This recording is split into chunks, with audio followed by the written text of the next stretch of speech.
working in 2021, functioning properly in 2021, and due to the challenges of cyber, related offenses, attack on our digital infrastructure, and also the cybersecurity's mandate to see how we can protect our critical information infrastructure, among other things.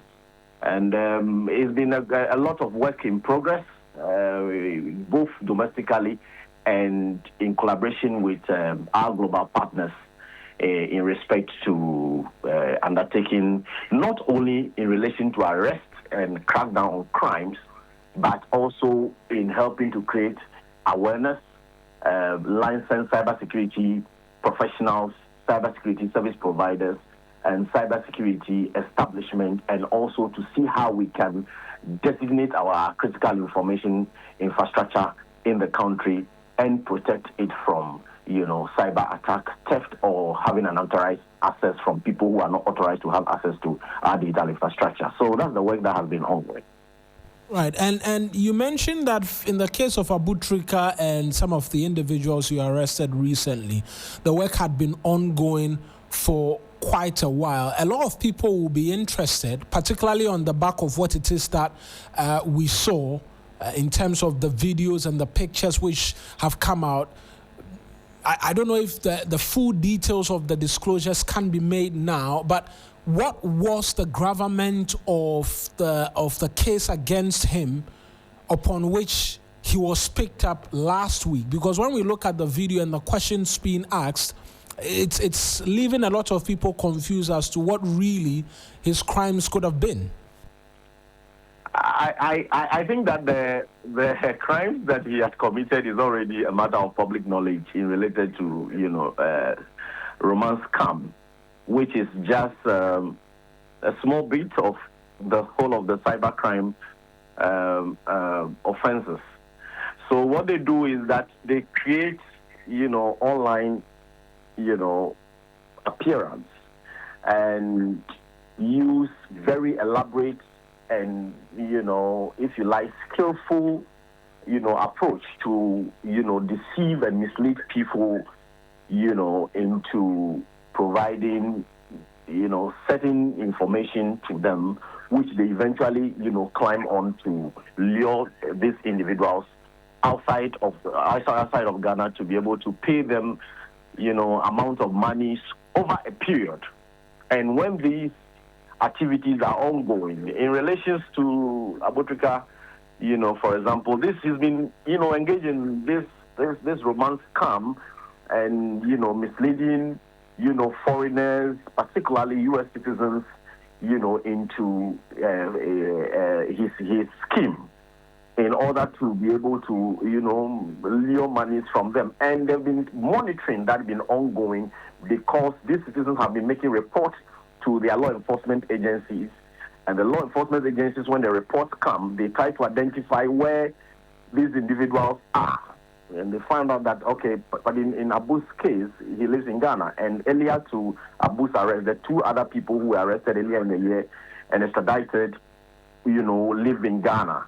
And so they try to reach out to see if we can collaborate to help to do some profiling, some investigation, and all that. And sometimes it can take as long as 2 to 3 years to follow up on this investigation and monitor as and when they get involved in these activities to be able to build, a file and to work with our foreign partners in coming to conclusion in taking an arrest. And we know from the communications minister that there are 3 more of such arrests expected in the coming days. Doesn't that put the people you're after on alert and make your job even more difficult? Oh, I'm not sure that that's a problem at all. I think that the minister was just giving an indication about the work that will be coming up, and if that's 3, 4, 5, even if it's 100 of people, there are quite a number of investigations, that are ongoing, and these things have been ongoing. And individuals who are involved in these activities are probably aware that, of what they're doing, and they are in the know that the law enforcement agencies are monitoring and are on their heels. So that should not cause for alarm at all. The work is highly, restricted. There's a lot of strategy that goes into what we do, and we shouldn't be worried at all. The minister's comment is just an indication that the Cybersecurity Authority, under his ministry, will crack down on cybercrime, and those individuals who are involved in it should watch out. In cracking down, there's also the fear that the country is fast becoming a safe haven for such persons who engage in these activities. Clarify for me what the plan is going for, because over the weekend you picked up 32 Nigerians at Kaswa Tuba. Is the plan to round up a lot more of these other individuals who think that the country is a safe space, even before we return to the Abu Trika and then questions about his rights and others being abused during your arrests from last week? I can say that our country is not a safe haven for cybercrime. But if those who are involved in these cyber-related crimes or cybercrime in our country, or those who intend to want to turn Ghana into a transit point or a safe haven, if you like, for cybercrime, they must be aware that the Cybersecurity Authority, together with other law enforcement agencies, are on the watch out, and we will crack down on them. You cannot stop people from wanting to commit crime or planning to commit crime or putting in place elaborate plan to lure people into defrauding them, if you like. But what we can assure them of is that it doesn't matter how long you continue to get involved. The law enforcement agencies, under the leadership of the Cybersecurity Authority, will come after you and will crack down. And this, I'm sure, with the work we've been doing with our global partners, right, is giving a lot of improving Ghana's reputational image, out there in the global community, and boosting investor confidence in our country, because a lot of businesses are moving now onto their digital platform, and they must be sure that the country that they want to work with, or the countries in which they want to invest in, they can do so safely without fear of being, a cyber attacked. So the work is in progress.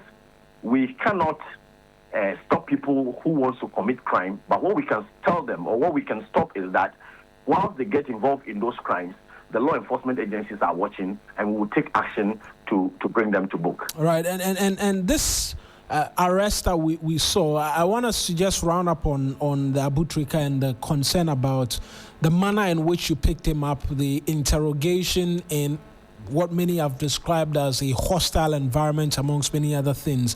It was a collaborative or a joint effort of a number of agencies. Is there an understanding as to when you picked him up, why the processing was not done subsequently, and within that same space you were seeking to squeeze out information from him, even at the insistence that he wanted his lawyers present? I think that the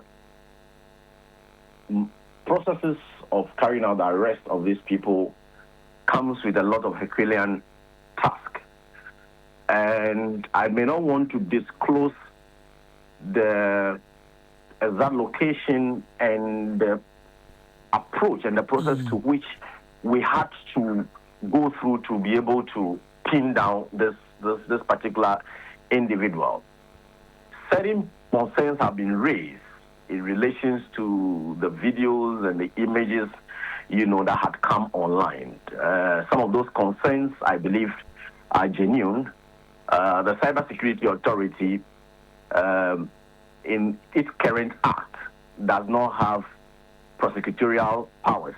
What we do is that we carry out investigation in cybercrime and collaborate with other law enforcement agencies to effect arrest and then support with the investigation in terms of the technicalities of cybercrime and providing cyber evidence to be able to support our investigation. So the concerns about the videos and the images that had come out, and the concerns about the victim, the accused persons, rights, and all of those things, of course, are genuine, and I'm sure the authorities will take note of the concerns that have been raised, right, and subsequently try to work together, in that respect. But just to point out that to carry out an arrest of this individual is not as easy as it's being made to seem. People attempt to suggest. He has to take a lot of work and strategy to be able to get to where we are. But the concern that has come would be because a simple question is that why did you have to take up the interrogation at that particular place and in that particular area in sports when not you transition him for onward onboarding to whatever agency is requiring him and for the interrogation to happen there?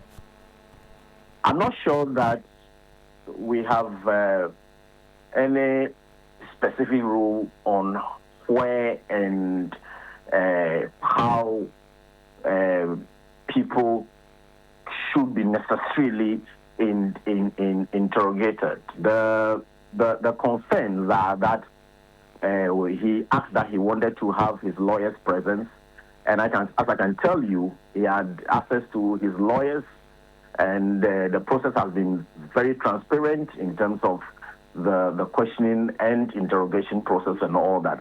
That's why I said that people may have concerns about some of the processes and all that, which of course is welcome. But in terms of why are you interrogating him on arrest? Why didn't you take him here before you interrogate him and all that? I don't think that. I think that is beside the point. The concern is that we should focus on the bigger picture. Mr. Fonyache, these are rights, right? And quite funny enough. I was reading today, and unfortunately the bits and portions I read today were speaking to the dignity of even accused persons in matters like this, and the fact that the manner in which you conducted the arrest, and even there is the arrest of his partner as well, his baby mama and all of that, he had to take lawyers to come and intervene and had him granted some bail and all of that. Those are excesses that from the legal perspective, they say, yes, we applaud you for the good work that you're doing, but those excesses you have to check. And that's what I'm making the point, that the concerns that have been raised are welcome, but that should not be. I'm trying to find the right. You mean word. It should not be front and center of the conversation in terms of take away the importance of the work and the elaborate investment that have gone into tracking down this individual. The concerns are genuine. They are welcome. They will be taken on board, and I'm sure that the law enforcement agencies, together with the Cybersecurity Authority, will look into those concerns quite critically. But then there's a bigger picture that we would like the country to focus attention on in terms of what this does to the image of our country and how this boosts our image, the country's image out there in the community of nations. For us, that is very critical, and that is the bigger picture. Whilst we welcome some of the concerns in terms of the way of arrest and the questioning process. In fact, in the video you realize that he insisted that he wanted to have access. His lawyers present, and that right was not respected. To his lawyer, which was eventually, he eventually got a lot of lawyers who came in and the processes and all that. He didn't actually answer any of the questions that was asked in the said video. He said he wanted to have access to his lawyers. That has been done. He's been having a lot of lawyers running and out, to try to, be present for him to be able to answer those questions. So there's been a lot of progress from what had been out there since those images came out. And yes, we welcome the concerns and we are making amends in that respect. Right. My final concern is the videoing as well of the entire process. Yes, we are grateful that we got the videos and it's the basis upon which we are asking all of these questions. But if you didn't get the video out yourself, perhaps we wouldn't have seen this and we'll be asking questions about the process and the respect for the dignity of these individuals as well. Is that a part of the protocol when you're going after these individuals where you're filming? I know you may be filming for purposes which I do not know of, but subsequently it's finding its way onto the internet. It presupposes there are persons within the security architecture who are engaged in this, who are not doing a professional job.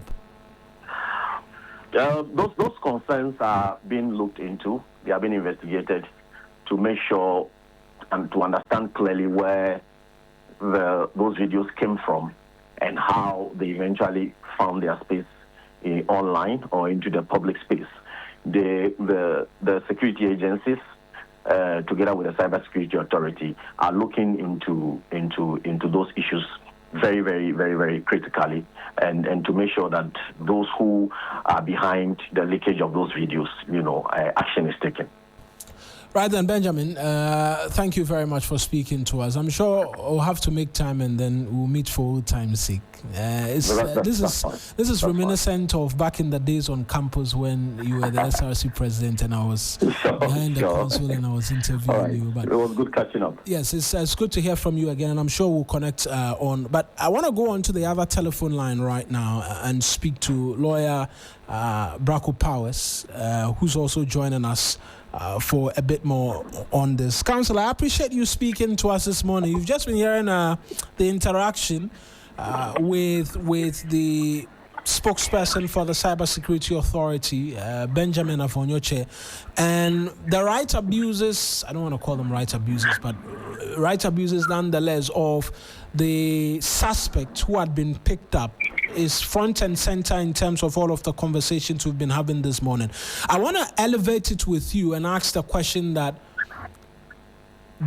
what it is that we saw and the confessions which were squeezed out of them, are they tenable in a court of law when it does come up that these individuals are put before the courts, even though they will be extradited out of the country?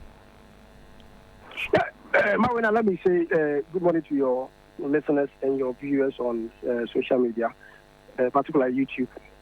In fact, I was listening into the conversation with said officer, and I got curious because he said that we should concentrate on what they have achieved and not the excesses, and that I consider to be a low key in the issue of our security agencies. Marwina, what is the issue? Questioning of suspects and constitutional safeguards under our criminal procedure, it's very clear that any person suspected of committing an offense must be formally cautioned before being questioned about their involvement or suspected involvement in that offense. In the video, we didn't see anybody being cautioned. We didn't see the suspect being cautioned. Straight away, they had to receive a barrage of questions. And the thing is that, you see, once a suspect is in custody, the interrogation process is governed by a strict constitutional safeguard. But, you see, a suspect has the right to remain silent, which protects against self-incrimination. And also, the suspect has the right to legal representation. In the video, the said suspect, one of the Abu Triga also, was saying that I only speak when my lawyers are present. So, you see, once a suspect invokes either the right to silence or the right to counsel, all questioning must cease. But in the video, the officers were bent on asking the gentleman to answer the question. And I was surprised, even though I didn't see the face and I cannot really connect the voice to any face. The voice was saying, I'm very much true. I'm the deputy boss of NACO. I cannot independently verify that he was a person. It was all a voice. It was all a voice we were hearing, as well as a person identified themselves. Exactly. So I cannot readily confirm that he was a person. But Mawina, the thing is that any statement, okay, obtained in violation of these rights, risks being declared inadmissible. Mm. And the thing is that there are two things. For questioning to amount to a lawful interrogation, two elements must coexist. One, the suspect must be in custody.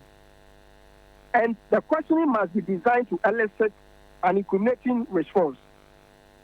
Mawina, our evidence law is clear. It requires that a confession be made voluntarily and made without fear, coercion, intimidation, or inducement. And it must be recorded in the presence of an independent witness.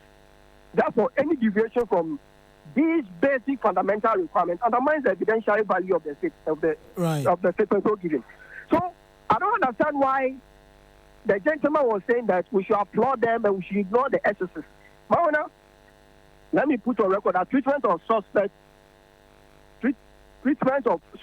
and accountability of security agencies we need to take a closer relook at this issue. We need to look at this issue. Right. Because you see, you cannot maltreat a suspect and you expect Ghanaians to applaud you. What they did was the lowest of all the actions that they have done. That they've taken. Counsel, I appreciate you speaking to us, and today I'll have to leave it here because of the time that I have for this particular conversation. But I appreciate you speaking to us. Let me get on to the other line just quickly and speak to Richard Kumado. He's a fraud and security expert and a former BNI official as well. And so you have a bit more understanding as to arrest and the procedure required. And that's why I'm coming to you, Mr. Kumado. Just briefly do this for me as to the process and what it is that we saw, what the training is. You are asking me briefly. When you allow people to say all manner of things against the law enforcement agencies, then you are asking me to speak briefly if I'm not able to explain. No, Mr. Kumado, I'm sure the purposes of public education. You can do it because there are rights involved, and in the manner in which we saw it happen, that's why I'm asking the question. What is the standard procedure? Are we supposed to be questioning people while they are in cuffs and they are insisting that the lawyers be present? Usually I don't do this. You know me very well. I don't speak directly to what people say. But I heard the last speaker before you put me on. And the question I was asking is, where was the suspect and the questioner? Has he confirmed it? He couldn't. He just confirmed that he didn't know where they are. Then he also confirmed the disclosure has not been made. Have the right to remain silent. So let me say these three things.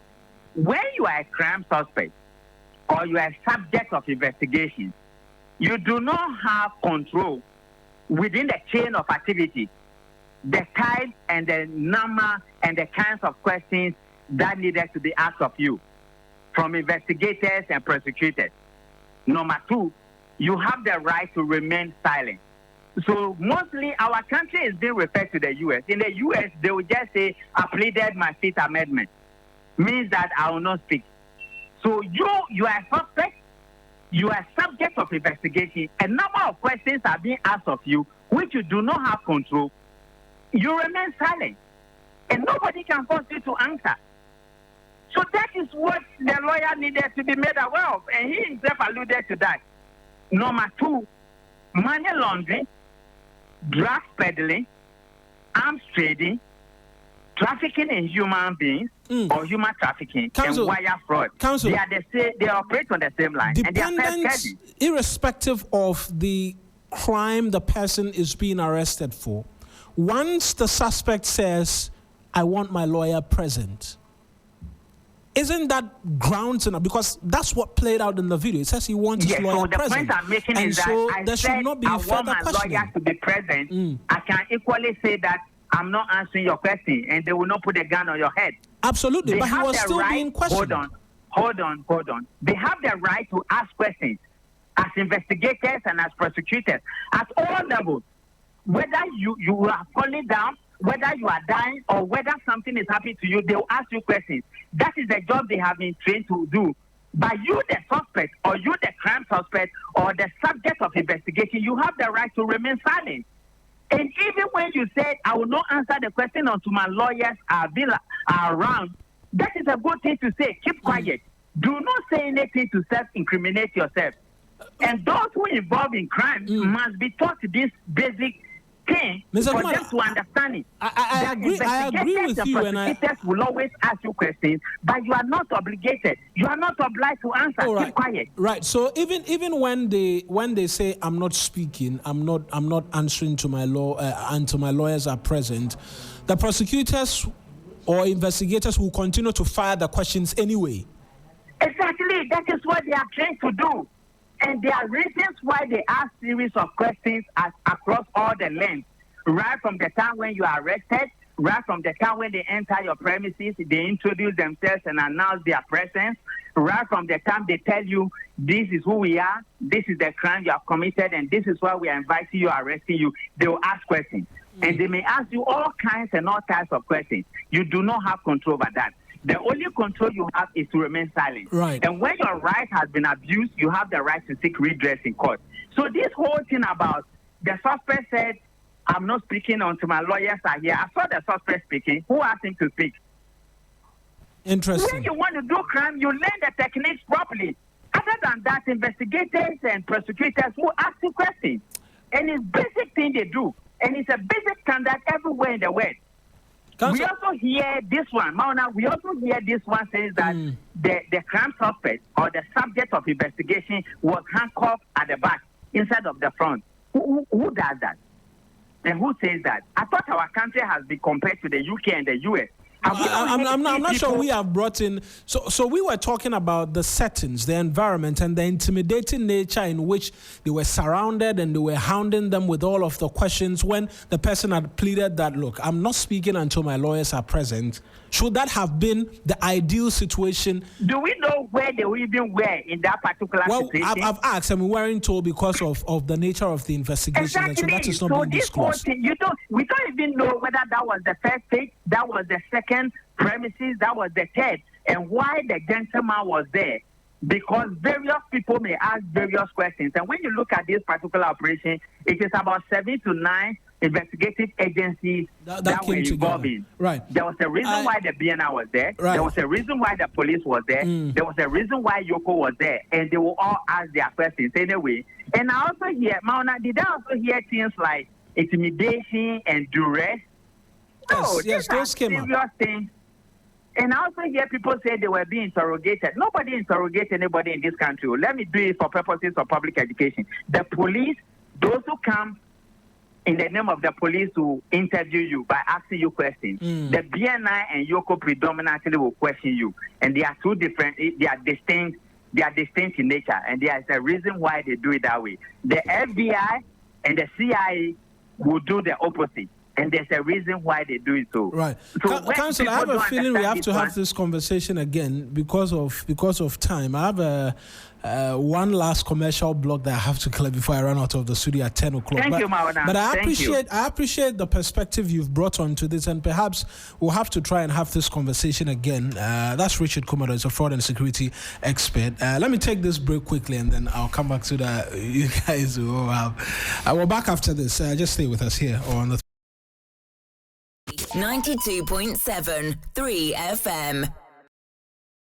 92.7 3 FM. Party, we shut the year down. The music elite, Stoneboy, ready to set the sound on fire. Kofi Kinata, it is finished. Bringing the good vibes and witty melodies we love. And Jack, soft, sweet, soulful energy under the moonlight. Plus more throwback segment. Oh, we're going back, way back. From highlight classics to songs you thought you forgot. Live band, non-stop DJs, energy that never dips. Fire dancers, moonlight fireworks, cocktails flowing, cold drinks everywhere. And Labadi's legendary food, sizzling, fresh, unforgettable. Call or WhatsApp 0531 100927 or 0532 200927 to book your platinum, diamond or gold table now. 3FM All White Beach Party, where paradise meets the party. Let's go. This December, Accra doesn't just party, we shut the year down. The music elite, Stone Boy. Ready to set the sound on fire. Kofi Kinata. It is finished. Bringing the good vibes and witty melodies we love. And Jack. Soft, sweet, soulful energy under the moonlight. Plus more. Throwback segment. Oh, we're going back. Way back. Highlight classics to songs you thought you forgot. Live band, non-stop DJs, energy that never dips. Fire dancers, moonlight fireworks, cocktails flowing, cold drinks everywhere, and Labadi's legendary food, sizzling, fresh, unforgettable. Call or WhatsApp 0531 100927 or 0532 200927 to book your platinum, diamond, or gold table now. 3FM All White Beach Party, where paradise meets the party. Let's go. This December, Accra doesn't just party. We shut the year down. The music elite. Stone Boy. Ready to set the sound on fire. Kofi Kinata. It is finished. Bringing the good vibes and witty melodies we love. And Jack.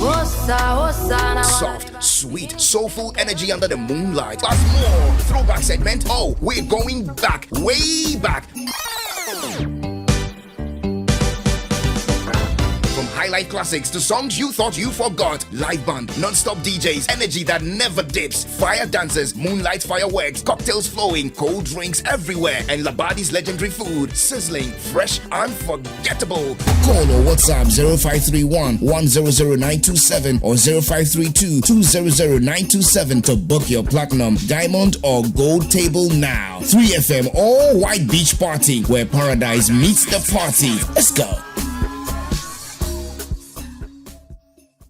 This December, Accra doesn't just party. We shut the year down. The music elite. Stone Boy. Ready to set the sound on fire. Kofi Kinata. It is finished. Bringing the good vibes and witty melodies we love. And Jack. Soft, sweet, soulful energy under the moonlight. Plus more. Throwback segment. Oh, we're going back. Way back. Highlight classics to songs you thought you forgot. Live band, non-stop DJs, energy that never dips. Fire dancers, moonlight fireworks, cocktails flowing, cold drinks everywhere, and Labadi's legendary food, sizzling, fresh, unforgettable. Call or WhatsApp 0531 100927 or 0532 200927 to book your platinum, diamond, or gold table now. 3FM All White Beach Party, where paradise meets the party. Let's go. This December, Accra doesn't just party. We shut the year down. The music elite. Stone Boy. One more word to share. A lot of words, actually. In terms of what it is that we've been talking about. But it's a season of winning again, and I'll show you two quick, easy ways to get in the game. First, pick up your phone, dial *712#. Option 1 to buy a ticket for yourself. Option 2 to buy for somebody else. If you want to, the system to generate your own number for you as well, go with option 1 again. Pay with Momo and your end. If you want to use the online way,